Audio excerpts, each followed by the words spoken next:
press conference. We're here because 67 souls lost their lives on January 29th. That's why we're here. The NTSB, the National Transportation Safety Board, came out with their preliminary findings today. I want to commend Chair Jennifer Hamady for the great work and great recommendations that came from the board. And I want to talk about their recommendations on how we're going to learn from this crash, but also their investigation and their recommendations. So first off, I want to talk about Route 4. That is the route that helicopters take on the Potomac River right off of runway 33. That's where this crash took place. And so I thought Chair Hamady, if I can bring up the graphic here, made an incredibly important point in her press conference. And in her graphic, you can see 0 at the bottom would be runway 33. If you go to the left to 4,000, that is the eastern edge of the river by the embankment. If you go up 200 feet, you are only 75 feet away from a landing aircraft.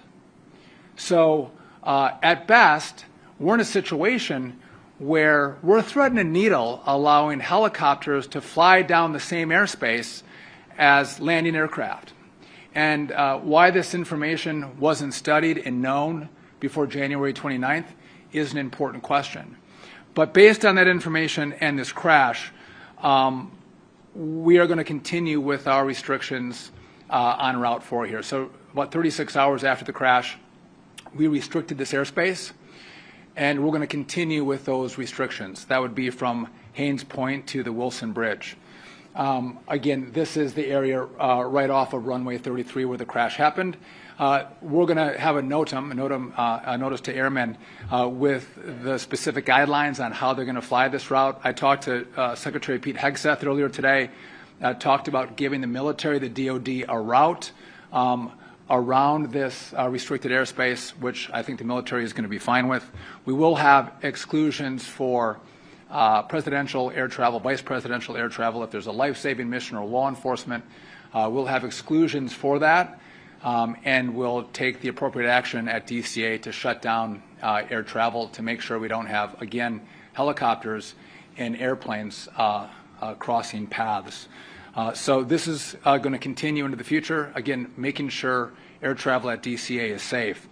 Want to also talk about another point that Chair Hamady brought up, that over the last 2.5 years, there have been 85 near misses or close calls. And that is close calls that are within 200 feet of vertical separation and 1,500 feet of lateral separation. Incredibly close for aircraft. 85 of them. I think the question is, when this data comes in, how did the FAA not know? How did they not study the data to say, hey, this is a hot spot, we're having near misses, and if we don't change our way, we're going to lose lives? That wasn't done. Maybe there was a focus on something other than safety.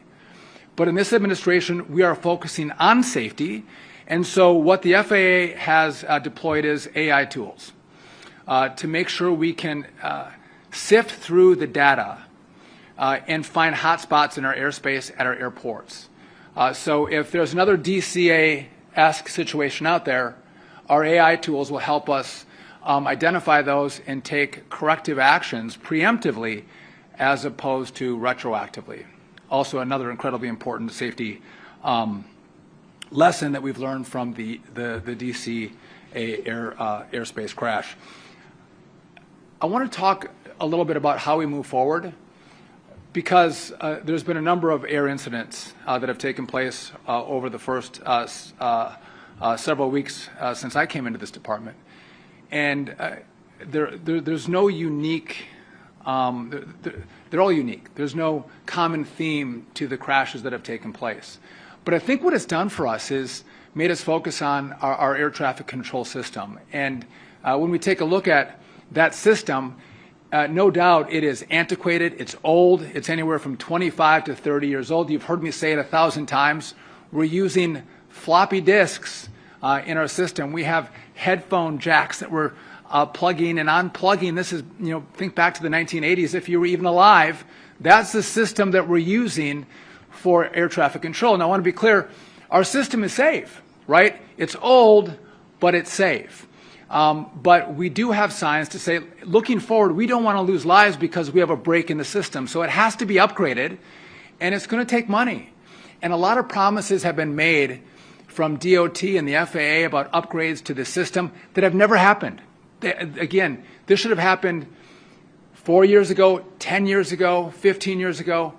But right now we're at a point where we can actually do it, and we can do it really fast. Again, we're thinking, 3.5, 4 years we can get this completed. A brand new air traffic control system, gold-plated, envy of the world. And so what we're looking at doing is they're not simple.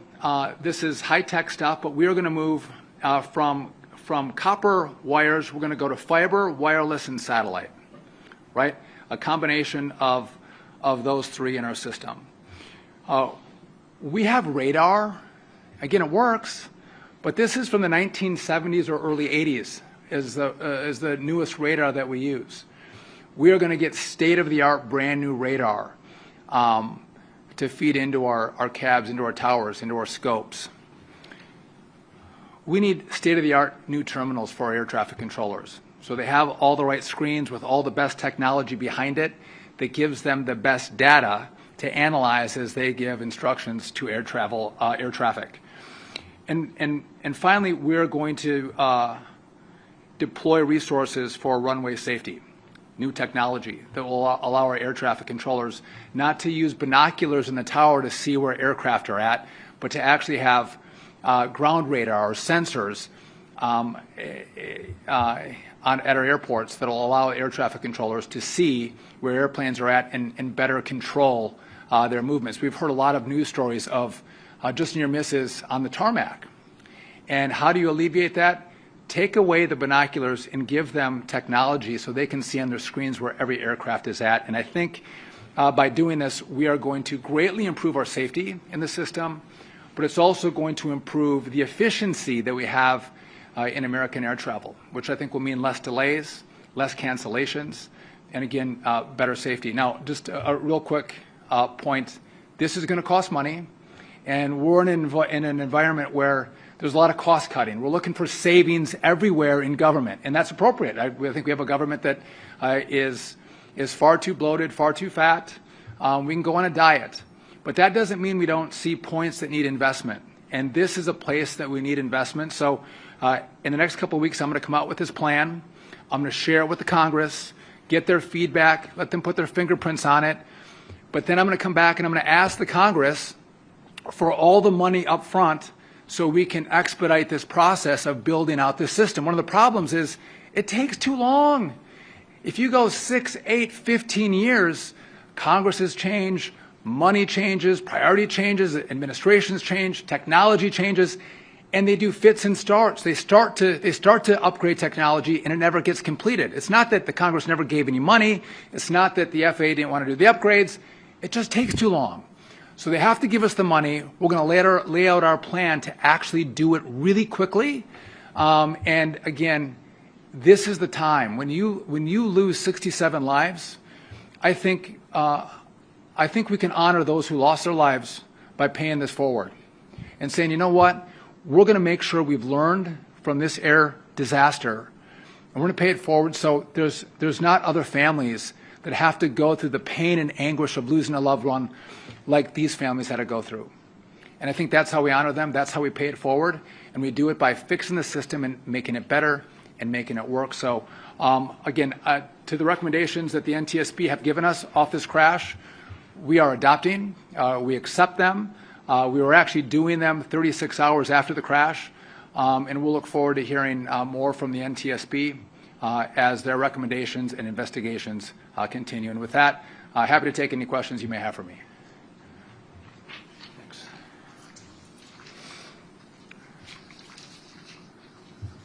Yes. Hi, yeah, Will Geisbach from the Air Current. I was wondering if you could expand a little bit on the AI tools that you mentioned were being used. I know that there's been plans in the past, especially at FAA, to implement those tools in existing databases of like safety data, safety voluntary reporting databases. Can you talk a little bit about where that's being used and when it started? So Liam, it was used in the last couple of weeks. We started using the AI tools, and again, we started with 12 airports where we have a lot of cross traffic to analyze the data and again look for hot spots. And in the next 2 weeks, we're going to deploy that to all of the airports around the country. So is it in the towers?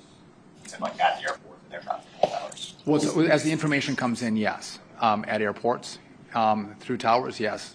When that information comes in, again, whether you have near misses, again, I think it's a lot of information comes and it's hard to parse through it. AI will help us look at it and see what information we can draw from it to make changes moving forward to prevent disasters. This is not the only DCA is not the only airspace that has this cross traffic. There's several other airports out there that have this, and again, do we have problems in those airports like we did in DCA? Yes. Secretary Duffy, it's Pete Muntine with CNN. When you think about the fact that the NTSB says there was 15,000 close calls over a 3-year period, 85 of them very close, how upset does that make you? And does it say that the FAA should have been looking at some of that more closely, because a lot of that sounds like it was publicly available data? Yeah. Yes. So does it piss me off? Yes. And that's not an appropriate word maybe for a secretary to use, but of course. That the data was there. It wasn't effectively analyzed to see that we had this kind of risk at DCA makes me angry, right? And again, maybe there was too much data coming in. And it's easy maybe to look back and say you should have seen it. Looking forward, it can be more challenging. But it seems pretty clear someone should have seen, because pilots were talking about it. You've heard news stories, social media posts of pilots talk about these near misses. It's not like it was hidden in the data somewhere. If someone was paying attention, someone was on the job, they would have seen this.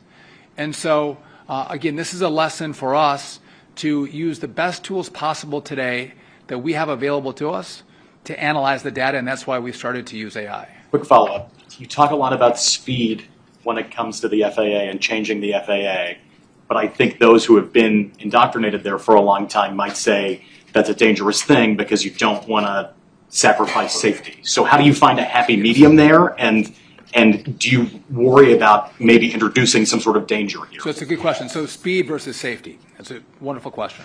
And again, I could say you don't move fast and you don't have new technology, right? You're really safe with 1960s technology in our towers. I would say that's not a good solution.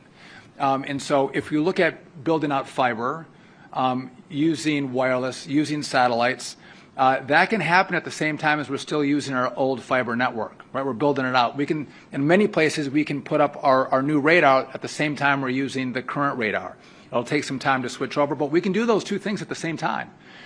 After fiber's laid, we can then come on the backside, choreographing how we do it and start building out our terminals for air traffic controllers, right? So it has to be, many things can happen at the same time, but other things have to be choreographed. And again, the switchover and the training that goes into it is going to have to be done right, but we can't continue with the same system, right? And the reason it's not done is not because of money, not because there wasn't a will, but because we get killed by time. So you have to move fast. You can train. Listen, it's America. 4 years is still a long time to do this. To get people trained up, to get the technology deployed, to build the state-of-the-art air traffic control system, I think we can't accept anything but that. Yes? Hi, Secretary Duffy. Ali Versprell from Bloomberg News. You previously on Fox mentioned an 18-month time frame for rebuilding the air traffic control system.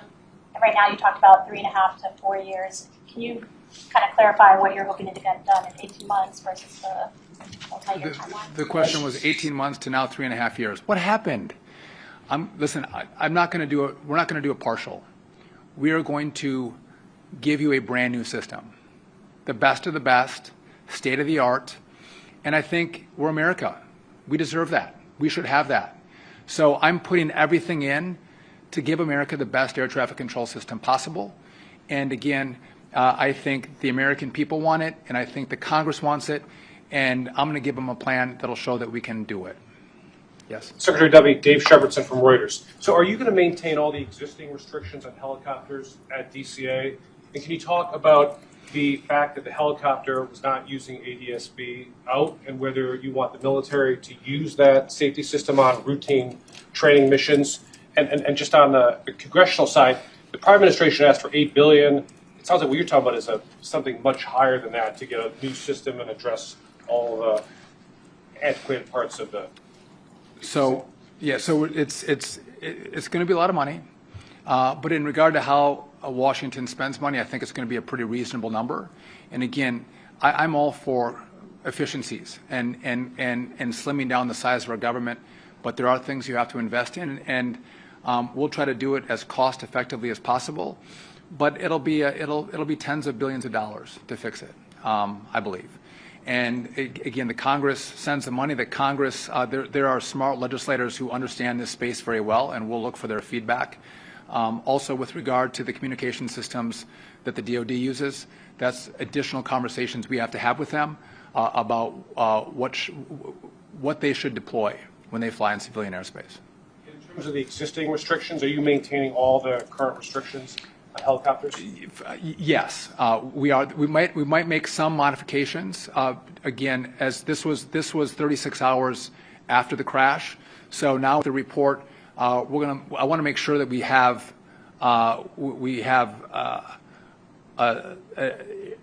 airplanes landing and taking off effectively and efficiently from DCA while maintaining safety. So there's a couple of caveats I may have to make, but never in a space where we're going to have airlines and helicopters crossing paths.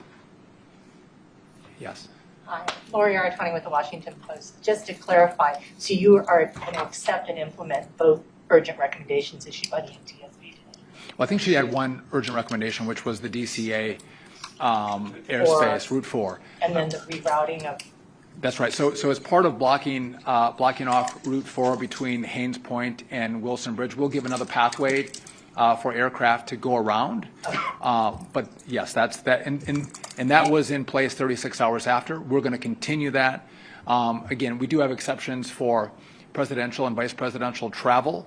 The airspace gets shut down when that happens. They can travel Route 4, but airplanes aren't coming into DCA during those time periods. So yes. Okay, can I sneak one more in, which is, Sure. I know you have an existing vendor that's working on the modernization of the national airspace. What happens with that Verizon contract? So the Verizon contract is still in play. How we move forward is a question we're going to grapple with. But again, I need contractors. By the way, for the telecom, we currently have 200 providers. Not one company can't do it alone, but I want companies who are going to build excellent infrastructure and build it quickly. That's what we need. And those who are on board are going to work with us. Those who aren't won't get contracts. Got it. Thank you. Yes. Just to follow up on our question, Sam Ogazalek at Politico, I want to triple check. You're accepting both urgent recommendations today, both permanent restrictions on Route 4 and the alternate route. So again, Route 4 is closed off, like it has been, per the recommendation from Haynes Point to the Wilson Bridge. We're going to continue with that. Now, there are points where other aircraft can come through, like the President, if there's a life-saving mission, if there's a law enforcement mission. We'll deal with air traffic at DCA as we allow those aircraft to come through. We're going to have a notice to airmen that comes out. We're going to put all the finer points on this by tomorrow and release that to the public and to pilots.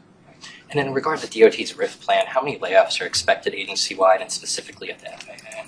Well, when we make that decision, I'll get back to you, or you can reach out to us. Yes? Hi, Tia Humphries at ABC News. A part of the alternate routes with the cancellation of using Route 4, does that include flying over residential areas at all, or just another body of water? We're gonna put all the details out on that tomorrow, so you'll see what the plan looks like. But I think the clear point here is having helicopters fly under landing aircraft and allowing helicopter pilots to say, I'll maintain visual separation. that is not going to happen anymore. That is too risky. You're threading the needle, and it's going to stop. Thank you, Mr. Secretary. Just a question on safety more broadly. I'm sure you've seen Delta's CEO came out and said that airfare ticket sales are down as a result of the recent crashes. I think American changed its revenue outlook to the downside as a result of the crashes. They've said that flying is still safe. You've said it. NTSB Chair Homendy has said it. But are you worried that these assurances are not getting through to the flying public or the public writ large? Listen, I think whenever you have a crash that gets the attention that this one did, people will pause for a moment. But when they pause and reflect, they would say, of course, millions of flights, hundreds of millions of passengers a year travel on airplanes in this country. It is the safest mode of transportation. I think Chair Homendy made the point, it's more dangerous to drive to the airport than it is to fly out of the airport. And that's true.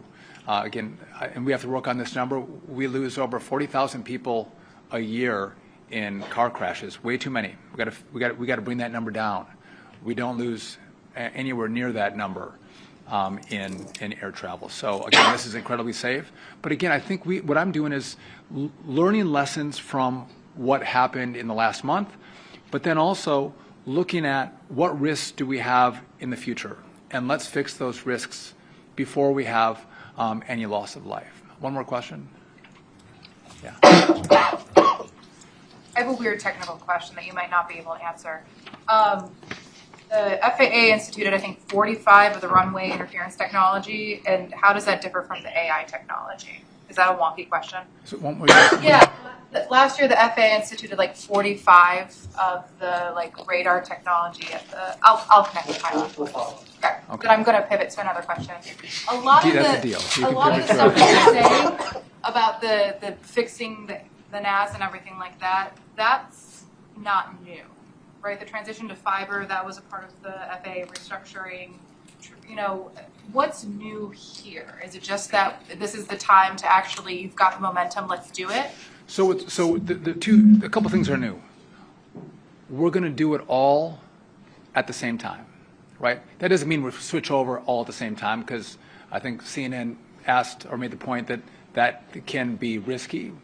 We want to make sure we train and have a smart switchover, but we're not doing a step-by-step approach, right?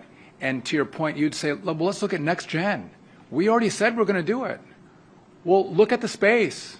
Talk to an air traffic controller. Talk to pilots. Talk to CEOs of airlines. It hasn't been done. And so our mission is to have, and I've made this call, and I've had a lot of feedback. I want some of the best engineers, some of the best minds in America to help us think through how we can do this really quickly. Again, we can lay fiber. It can be done quickly, but those who lay fiber can't put us at the back of the line. We can't come before every other customer that they have. They should put us at the front of the line to make sure they do our work first. And again, with that kind of focus, I think the promises that have been made for over a decade that have never come to fruition can actually happen. And again, I would just note that President Trump moves at a different speed, and he brings in different talent to help accomplish the goals of his administration, and we're going to tap into that talent. Southwest did a 2-year upgrade of their system. Huge overhaul. They had an old system as well. And I've talked to the CEO of Southwest, and he said, I'll share with you what I did right. I'll share some of the mistakes that we made so you won't make them yourself. But the whole industry is cheering us on to make this happen. And again, I want to use the taxpayer money well, but we don't want to shortchange this effort. This is a moment in time that we can pay these lives forward and fix a system that was broken, and again, do it quickly. One more. On Verizon, you said the contract's in play. Do you anticipate that $2.4 billion contract to Verizon being renegotiated? Could you see part of it going to Starlink or some other company? So I need action. I need people to move. I need, if we have a $2.4 billion contract, I want the fiber in the ground.